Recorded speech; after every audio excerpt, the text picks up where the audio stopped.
All right, welcome back to the Hammer and Grind podcast. Today's episode, we're going to be talking about you got too many leads? Do this instead. But before I get started, I want to let you guys know about this partnership I have with RPG Coffee. Definitely check them out. There should be a link in the show notes. This coffee is really, really good. I used to be a avid drinker of Black Rifle coffee, but once I started trying out RPG Coffee, it really just, I don't know, I like it a lot. Yeah, I take a drink there. And there's a, like I said, there's a link in the show notes that you can get access to that coffee. And one of the great things I love about RPG Coffee, it stands for Real People Giving. And what they do is they give a percentage of their profits back to first responders, veteran communities, that type of stuff. So they really do give back. So check them out, guys. Really good coffee. I have switched over everything to RPG. So now let's get started. You got too many leads. I've talked a lot about how to get leads because a lot of people struggle with trying to get leads. But after you've been in business for a while, after you've kind of figured out how to do some marketing, how to put some processes in there to help with SEO and all that stuff, once you've kind of got that all figured out, now you run into the problem of the phone's ringing too much, right? And how do you handle that? Now, there's really two different problems here. There's a problem where you're getting too many leads, and a majority of them are not good leads. And then you have the problem where you're getting too many leads and a majority of them are good leads. And that's a good problem to have. You want the problem where you have too many leads that are all good leads. Because if that's the case, that is a prime opportunity to raise your rates. If people are calling you and you're selling, you're getting, 50, 60, 70% close rates and everybody that's calling in is hiring you, you raise your rates. That's a good thing to have. That's a good problem to have, I should say. And it's a good place to be. But what happens if you're getting too many leads that are not good leads? Well, you have to go through them all, right? So as we're transitioning our marketing, as we're getting laser focused on the type of customer avatar that we want to target, which is what you should be doing. If you haven't listened to any podcasts before, go back and search, look for the ones I've talked about, how to fish for clients, episode 53. That's a good one. And there's a couple other ones I've talked about on marketing. I was trying to look here and see number 92, 33 ways to market your business. Although that one really doesn't get specific on how to find the targeted customer. But you want to be figuring out who your customer is, who your ideal customer avatar is, and then you do marketing specifically to those people. But what happens is, I don't care what you do in terms of marketing. If you start a business and you have good branding and your name gets out there, you're going to have people of all caliber that are calling you because they see that you're a professional business. They want you to do the work, but they just don't want to pay your rates, right? Because they don't have the money, they don't have the funds, or they're too cheap, right? And those people we want to weed through. It's not our responsibility to be affordable for everyone out there. It's our responsibility to make money, to make a profit for ourselves first, for our business and our family first, and then on to our employees as well. It's not our responsibility to be affordable for everyone, to be fair. I see all the time. Just this morning, I was on Facebook. People, I want my prices to be fair and affordable. And I'm like, no, you don't. You don't want to be fair. You don't want to be affordable. You started a business to make money, not to give people jobs, not to help out the community. That's not the reason to start a business. You do that to start a nonprofit. If you want to help out your community and give back, start a nonprofit or donate money to charity. But don't become a charity yourself because you want to be fair and you want to be affordable and you want to be competitive and all these other words that people throw out there. I don't know how I always get fired up. Had no plans of talking about that on this podcast. I just get fired up. I need to stay off Facebook completely because that's where I see all these contractors every day struggling, trying to figure stuff out. And guys, a lot of this stuff is super easy, but you want to spend the next 3 to 5 years banging your head against the wall because you're too cheap and you don't want to pay a professional to teach you how to do these things. Again, I wasn't even planning on talking about that. I just get so frustrated because I talk to so many contractors on a regular basis that are struggling and they won't invest in themselves. You're only 3 to 6 months away from having a business that you want. You guys realize that? If you're listening or watching this, you're 3 to 6 months away from having the business you've always dreamed of. But you're 2 to 3 years away from getting over your ego and realizing that you need help to get there. Or you're turning down $100,000 to $500,000 worth of lost opportunity profits during that 2 to 3 years because you don't want to spend a few $1,000s on coaching. It blows my mind. Like, seriously, I don't get it. I don't understand it.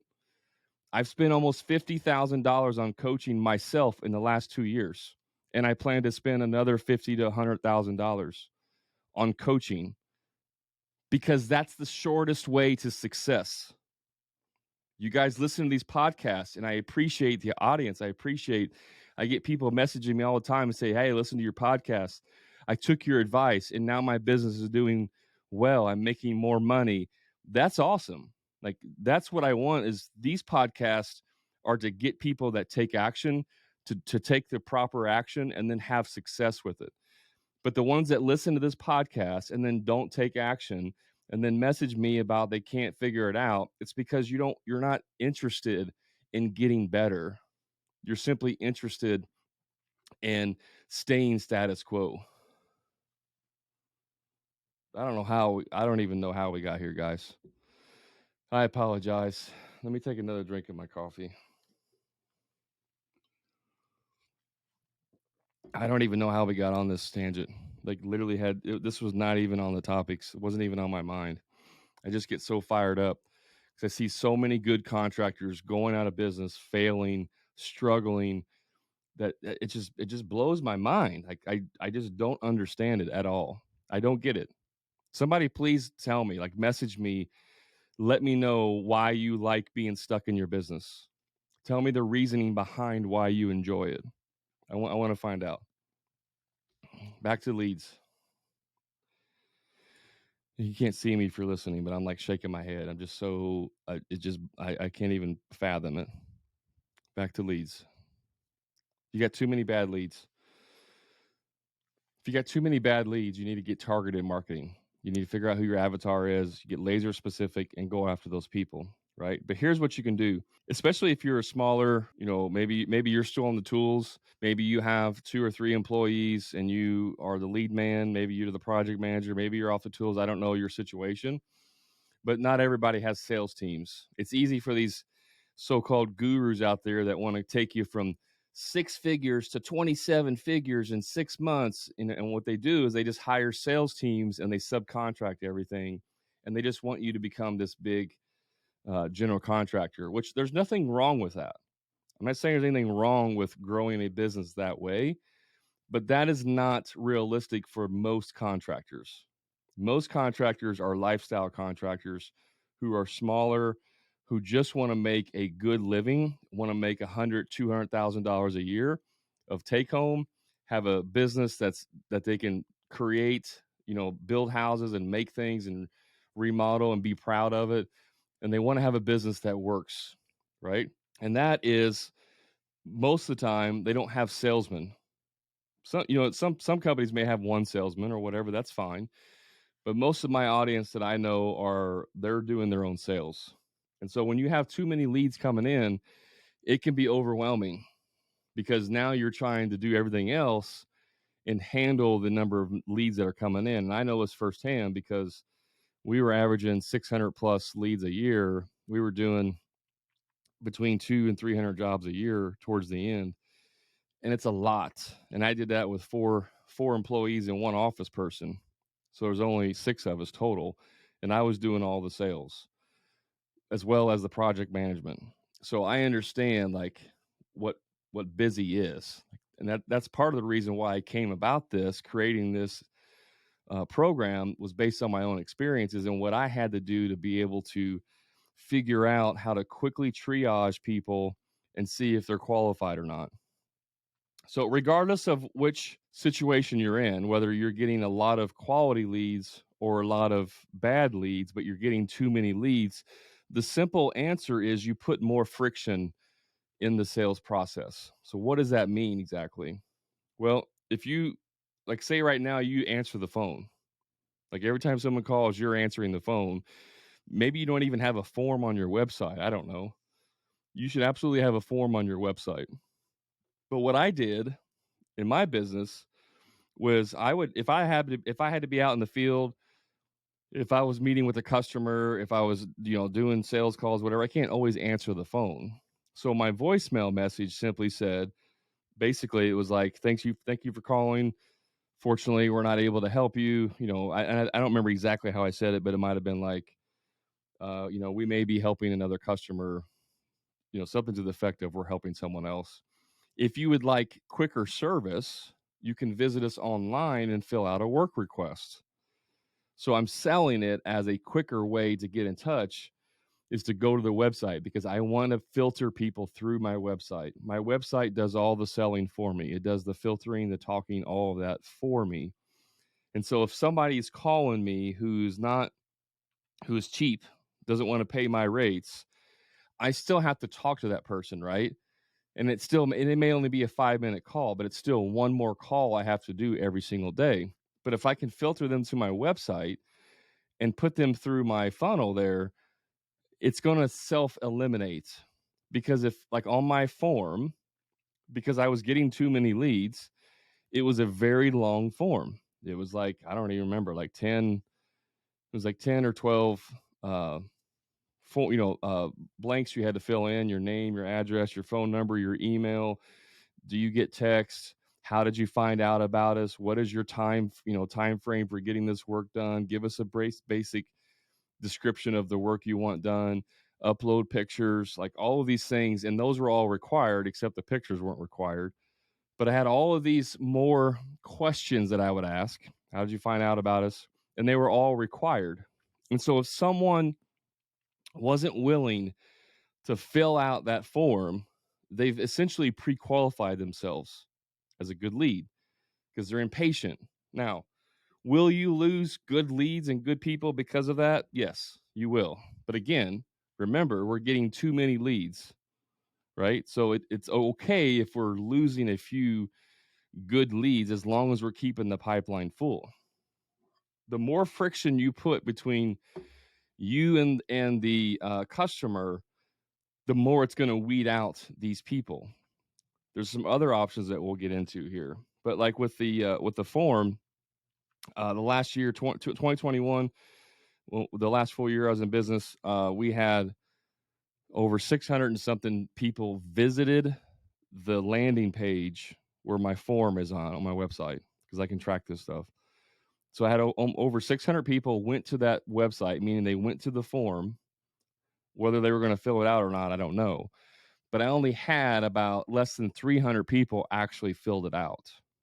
And that's just going to my website. That doesn't include, uh, Facebook messaging and phone calls and all that. That's just people that went to the website. So if I look at that, it tells me that that process alone weeded out 50% of the leads. And again, remember, we have too many leads. This isn't a problem of filling a schedule or making money. It's a problem of having too many leads to deal with. And so when you put that friction there, then it removes some of these people. Now, if you don't have any leads coming in, your form on your website should be like name, phone number, how did you find out about us? What do you want done? Like, make it as easy as possible because you want more leads to come in. You don't want to pre-qualify people. But again, we're talking about having too many. So the other thing you do on your website is you put a pricing guide. And I've talked about this before, but you put your pricing on your website, and people start freaking out when I say this. You can put pricing in your website. You don't have to put exact pricing, guys. If you're a bathroom remodeler, you only need 3 pictures. You have a very basic bathroom, standard like 5x8 hall bathroom. It's just a simple update with a fiberglass tub, a new floor and vanity, like the basics, right? And you just put on there like what's included, put a picture of it, a single, picture. You don't need to have before and afters. You just put a single picture and say, this is what's included. Okay. New floor, new vanity, new tub, blah, blah, blah, blah. Pricing starts at X, starts at 15,000.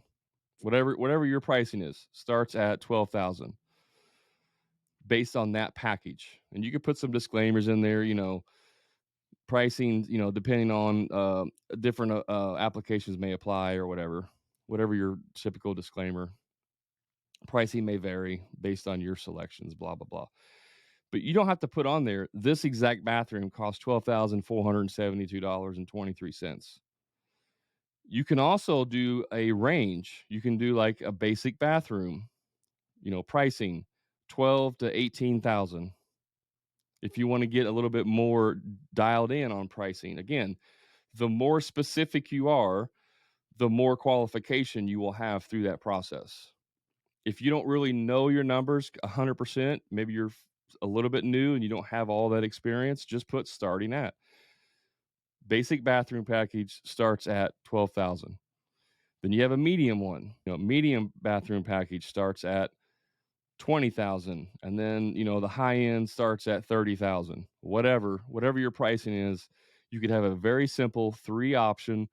3 is the magic number. You don't need to have 15 different prices. You don't need to put every project that you've done on there and what those things cost. Just pick 3 things and throw them on there. It's a very simple way to do a pricing guide. The one thing I would recommend is 2 things I recommend on that actually. Don't word it in a way it's like the low one is the cheapo. Don't put on there, I wouldn't say basic package. Don't put on there, here's the price for the cheapskates. Like, don't put any language on there that makes it seem like if someone buys the lower package, they're less than human, like you're shaming them. We don't want to do that. You can have, like, that could even be a gold. You can do packages, gold, platinum or whatever, diamond. I don't care what you pick. But even though the lowest one can still be like a high dollar sounding package, if that makes sense, because you want those people that can't really afford a $30,000-$40,000 bathroom to still feel like they're getting high quality work. You don't say this is the basic, you get builder grade vanity, stick on flooring and the cheapest crappiest faucet you can buy. Like, you don't put that stuff in there. You still make it sound like they're getting higher quality stuff. I'm not saying lie, but you just don't put wording on there that makes it sound like it's cheap. Do a package, 3 package, put that on your website, on your form, right above your form, put a little thing on there. It says, have you checked out our pricing guide yet? Before you fill out this form, please check out our pricing guide. Why? Because you want people to pre-qualify themselves. You want them to go to your pricing guide and see the prices. And if they're like, they want a bathroom and they only got $5,000 to spend and your basic package starts at 15, they're going to be like, holy crap. Yeah, we're not, we can't afford this. And they're not even going to bother reaching out to you. So that's how you put friction in there. You can also, let's say you're too scared to put your pricing on your website. Okay, I got another tip for you. If you don't want to put price on your website, just create a PDF with your pricing on there. And after they submit the form, you set up an automation. An email goes out and says, thank you so much. We'll be in touch in this time frame, blah, blah, blah, blah, blah. In the meantime, please check out our pricing guide. And then you email that link to that PDF to that customer. So you're not putting it out there for the whole world to see. You're only giving it to the customers who scheduled. And then you can also, because if they fill out the form, you send them the email, they go, holy crap, this is way more than what we thought. They may cancel the appointment. And again, they're going to pre-qualify themselves. Now, you may be saying, oh, that scares me to death, Brad, and I don't want to do that. And I understand why you may be thinking that. Well, what if my competitors see what I charge? I'm telling you right now, if you guys are doing the things that I recommend and you dominate in your business with your branding, you don't have to worry about your competitors. Your competitors are worried about you. You want to be the one that everyone else is scared of, not the other way around. That's a scarcity mindset. Who gives a crap if you say 15,000 and they come in and undercut you by $2,000? Doesn't matter. You have too many leads coming in already. So it's not something that you should be worried about. But if you're so scared to death to do that, just send them an email in the PDF with the pricing guide. I know a lot of contractors who do this successfully, and they have more than 3 packages, which is fine. But starting out, you only need 3. But they may have 3 to 5 different levels, or if they have different product lines, like if they're a landscaper, maybe they do hardscapes and they do ponds and they do like pondless water features, right? Like those are 3 different types of products. And so they may have 3 of each. In other words, they would have 9 different pricing guides or 9 different prices depending on each one. But what they can do is they will sell from their website. So they may schedule a call and ask them through the sales process, ask the client to be on a computer during that call, because they'll actually go onto their website and say, okay, go to our pricing guide page. Now, which one of these, projects makes the most sense for you? And while they're on the call, like literally selling through their website, oh, we like the Excalibur. And you could put names on there. I told you it's like, gold, silver, platinum. It can be Excalibur, it can be a street name. I don't care what you call it. You can just assign names to these things so that when you're talking to them and they go, oh, we really like the Excalibur. That's exactly what we want. And right there on the page, it says Excalibur package, $27,000 or starts at 30,000. And they go, yeah, that's what we want. If that's what they want, they've seen the price. That means they have the money. It means they're okay with that price. They've pre-qualified themselves. So these are just ways you can use pricing on your website to actually, as a selling tool for one, but as a pre-qualification tool. Now back to being on the job site answering the phone. Don't answer the phone when you're working. You're sawing, or hammering, whatever. Phone rings, you don't answer the phone. Put a voicemail on there. Simply says, hey, busy working, meeting with customers, blah, blah, blah. Go to our website for quicker service, or you can leave a message and I return all my calls at these 3 times of the day, right? If someone won't leave a message, I posted a video on TikTok the other day about this, and a person replied and said, if you don't answer the phone, I'm going on to the next contractor. My response was perfect. You just pre-qualified yourself. That's exactly what we want. If you are so impatient that you can't leave a message, you are not an ideal client. And I'm okay with that. Again, keep in mind, this is if we're getting too many leads. If you don't have enough leads, you probably should be answering the phone every time. When you can get to the level of being able to hire a salesman or an office manager who can answer the phone, that's still going to be ideal. Like it's not the best level of service to not answer the phone, but it's the best option if you're out in the field and you can't handle the volume coming in. So you want to work your way to the fact to where you can actually have someone answering the phone. That is the best way, because you still want to provide good service, but you want to try to eliminate some of the tire kickers during the process. If you have a really good website that's designed professionally, it will look really expensive. You want someone to go to your website and look at it and be like, holy crap, this company is expensive, just by looking at it. You got beautiful pictures of the projects you've done. It's very well done. That's the image you want. I've seen the handyman industry is the worst at this. And I understand, like, handymen aren't doing, $100,000 projects usually. But you go to their website and it looks like a crackhead designed it. I mean, it looks like, it's got a block and then a picture, a stock photo of a guy in a hard hat sawing something, and it's like, we do high quality work. Give us a call. It's not. No, your website screams, we don't do high quality work. Ergo, we're cheap. So give us a call if you're a cheap customer.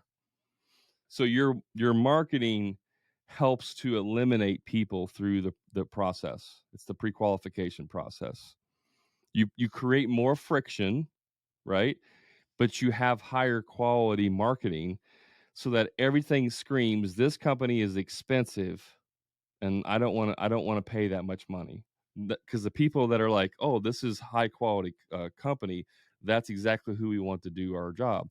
We're tired of hiring these wannabes that take our money and never show up. We're tired of hiring people that say they're good and they actually don't know what they're doing. They lie about their abilities. I see this company and everything on their website's beautiful. They're very professional. They got pricing. A bunch of reviews, all of that stuff. That's going to attract higher end clients. And then you just put more friction in there, especially if you're doing larger projects. If you're doing, $100,000 landscaping projects, that's not a one call, let's schedule an appointment and get it done type of thing, right? If someone's looking for $100,000 landscaping project, they're not going through the phone book or Google listings and just calling one contractor after the other. They're doing a ton of research, they're getting recommendations, they're doing their due diligence before they even hire someone. Those people are willing to go through the process because the more process you have, it actually shows more value. I know this is like hard for a lot of people to understand, but the harder you make it to do business with you in that capacity, like putting friction, the more value that you provide. Think about it this way. If you were able to just call Donald Trump, like his cell phone number was published, and you could just call and he would answer the phone and you could talk to him, would that seem normal to you? Like you would expect if someone of that, stature of where they're at, it would be nearly impossible to talk to that person. But if you really, really, really wanted to talk to that person, you're going to jump through the hoops and figure out a way to get in front of them, right? That's the type of customer that you want. Someone who wants to work for you. They're practically begging you to work for them, to do work for them. That's the type of customer you want.